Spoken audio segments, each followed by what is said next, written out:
जी अर्जुन जयपुरिया साहब जी, मैंने सुना है जापान में आपने भारत सरकार की तरफ से डेलीगेशन को लीड किया था और कई शोज़ किए थे वहाँ पे।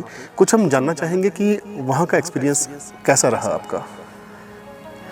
वंडरफुल। मतलब जापान मेरे लिए एक ऐसी मेमोरी छोड़ गया है और वो मेरे जहन में हमेशा घूमेगी रहेगी। जी। जापान के लोग बहुत अच्छे हैं, clean hearted, neat and clean, और वहाँ हमारे इंडियन कल्चर को, हमारी संस्कृति को वो इतना प्यार करते हैं कि दीवानगी है उन लोगों में। जी। और सौभाग्य की बात है कि मुझे भारत को रिप्रेजेंट करने का मौका मिला। जी। और मेरा सौभाग्य है कि मुझे 7 बार जापान जाने का मौका मिला और जापान ने मुझे एक बहुत बड़ा अवार्ड भी दिया है इंटरनेशनल थिएटर फेस्टिवल में, जो 42 कंट्रीज़ का हुआ था जी 1989 में। पहली बार मुझे जाने का मौका मिला और उसमें पहली बार ही मुझे बेस्ट म्यूज़िक कंपोज़र का अवार्ड मिला थिएटर फेस्टिवल में, इंटरनेशनल थिएटर फेस्टिवल, वो भी 42 कंट्रीज़ का। तो जापान की कोई यादगार नज़्म या गज़ल आप सुनाएं हमें। देखिए, उनकी लैंग्वेज बड़ी डिफ़िकल्ट है मेरे लिए। मैंने थोड़ा सा सीखा था, एक सॉन्ग कंपोज किया था जो वहाँ की एक सोसाइटी है बच्चों की, और उसका टाइटल था कि लाइफ को कैसे लिव करना, कैसे जीना है।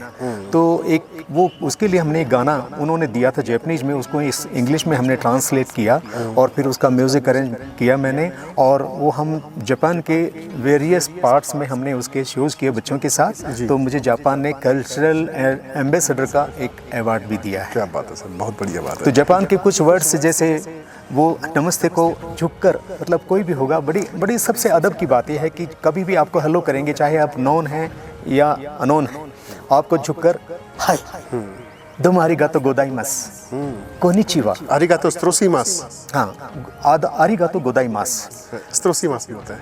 कोनिचिवा जी।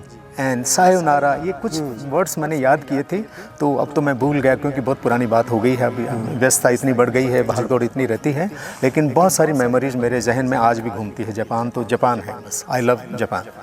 ये वाकया कैसा रहा, आप कैसे गए वहाँ पे और कैसा कुछ एक्सपीरियंस आप शेयर कीजिए हमारे दर्शकों से, कैसा जिया आपने वहाँ पे? देखिए, वो कहते हैं कि ग्रेस ऑफ गॉड, जब ऊपर वाले की कृपा होती है तो संभव तो तभी होते हैं। तो मैं ministry of information and broadcasting government of India के डायरेक्टर थे मिस्टर पीके नंदी, वो मेरे थिएटर के गुरु भी रहे हैं। मैंने विलाय जाफरी साहब, हबीब तनवीर साहब, बलवंत गार्गी साहब, उनके साथ थिएटर का भी थोड़ा मुझे शौक़ रहा है, बचपन में मैंने उनके साथ काम किया है। तो जो डॉक्टर पीके नंदी थे, उनकी वाइफ जापानीज़ थी जी, क्योंकि वो जापान के स्कॉलर थे थिएटर के। तो उनकी वाइफ जापानी होने के नाते वो मुझे बहुत प्यार करती, जस्ट लाइक सन। तो उनके थ्रू, उनके माध्यम से हमें जापान जाने का मौका मिला।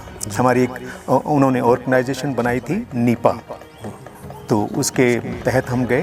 तो हमने इंडिया के, हमारे नॉर्थ इंडिया के, जो हमारे हरियाणा, पंजाब डांस के फोक डांसर्स, क्लासिकल डांसर्स, हमने सबको इंडिया की तरफ से प्रमोट किया। कुछ ऐसा हुआ हो वहाँ पे जो हमारे दर्शक जानना चाहें आपके साथ? दर्शकों को सुनने की बात यह है, और ये एक बहुत ही एक लेसन है हम सब भारतीयों के लिए, कि जापान अपनी कंट्री को इतना प्यार करते हैं कि गंदगी का नामो निशान, जैसे हमारी आदत है कि हम कुछ भी खाकर हम जहाँ मर्जी देखते हैं उसको डाल देते हैं, फेंक देते हैं, और मतलब हम इस बात की कदर नहीं करते कि हम अपने देश को स्वच्छ बनाएं, सुंदर बनाएं या साफ रखें। तो हमारे किसी ट्रुप मेंबर का एक बार क्या हुआ, उसने वहाँ से कुछ खाया और चलते चलते ऐसे, तो वहाँ का एक जापानीज़ वहाँ पर ड्यूटी पे था। वो जापानीज़ उस हमारे पर्सन को रुकवाया, उसने कहा, उसने नैपकिन निकाल दिया अपने पर्स में से, अपने जेब में से, और कहा कि इसको आप कैच करें और मेरे साथ चलें, इसको ट्रैश करें वहाँ पर। तो वो लोग जापान, मतलब अपने देश को, अपनी कंट्री को इतना प्यार करते हैं। तो मैं ये चीज़ सीख रहा है कि हमें भी अपने देश को ऐसा ही प्यार करना चाहिए, ऐसा ही प्यार करना चाहिए। और समाज को भी, हमारी दुनिया को भी, हमारे देशवासियों को भी ऐसा ही चाहिए कि वो अपने देश को प्यार करें, अपनी मिट्टी को प्यार करें। आपने इंडियन सॉन्ग्स कौन कौन से वहाँ पे गाए? वो ऐसा था कि जापानीज़ लोग हमारी लैंग्वेज, हमारी भाषा तो नहीं समझते, लेकिन हम क्या करते थे कि उसको पहले इंग्लिश में उनको हम ट्रांसलेट करते थे। फिर जो हमारी मैडम थी फूजीमोतो नंदी, वो फिर जापानीज़ में उनको समझाती थी कि इस सब्जेक्ट पे हम ये काम कर रहे हैं और ये जो डांस है या ये सॉन्ग है ये मतलब इसकी स्टोरी, ये स्टोरी लाइन ये है, तो वो ट्रांसलेट करके बताती थी और फिर हम उसको परफॉर्म करते थे। तो हमने हरियाणा के फोक सॉन्ग भी गाए, पंजाब के सूफ़ी भी गाया, गज़ल भी गाई, और हमारा बॉलीवुड है। तो मैंने तो जापान के लोगों को ये गाना भी सिखा दिया था, प्यार दीवाना होता है, मस्ताना होता है, हर खुशी से हर गम से बेगाना होता है, हो प्यार दीवाना होता है, मस्ताना होता है, तो वो सब लोग गाते थे। चलिए, अगर कोई जापानी बच्चा इस गाने को गाए, हाँ, वो थोड़ा सा नाक से गाते हैं ना?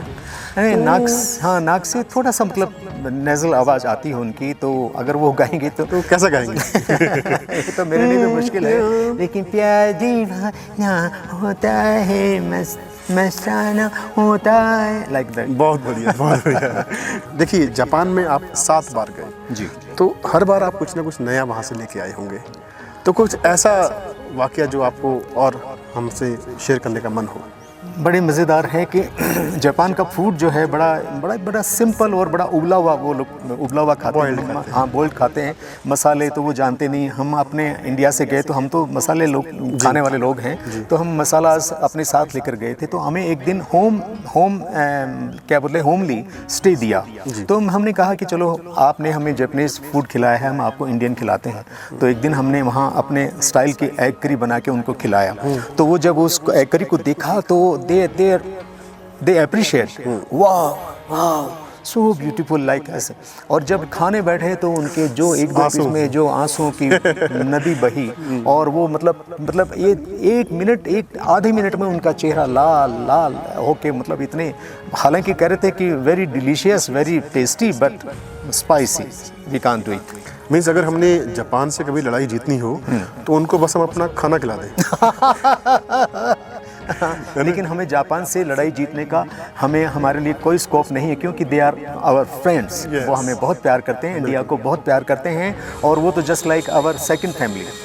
बहुत अच्छी बात है जी। मैं यही कहना चाहूँगा सभी हमारे देशवासियों को कि एक तो खान पान के मामले में देखिए, जापानीज़ की उम्र बहुत बड़ी है, क्योंकि वो नीट एंड क्लीन हर चीज़ का उनका एक सिस्टम मेंटेन करके चलते हैं लाइफ के लिए। लाइफ उनके लिए सबसे इम्पोर्टेंट है। हमारे देश में हम लाइफ की वैल्यू कम जानते हैं, कम मानते हैं।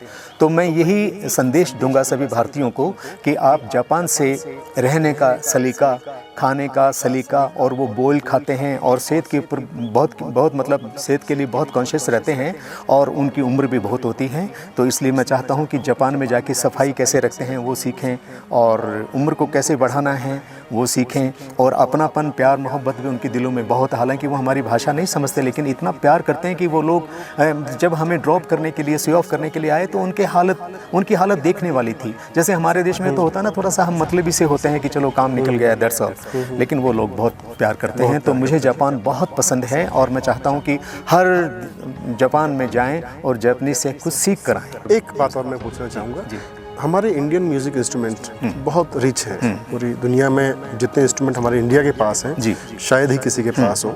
तो जापानीज़ म्यूज़िकल इंस्ट्रूमेंट्स में और इंडियन इंस्ट्रूमेंट्स में बेसिकली क्या फ़र्क है?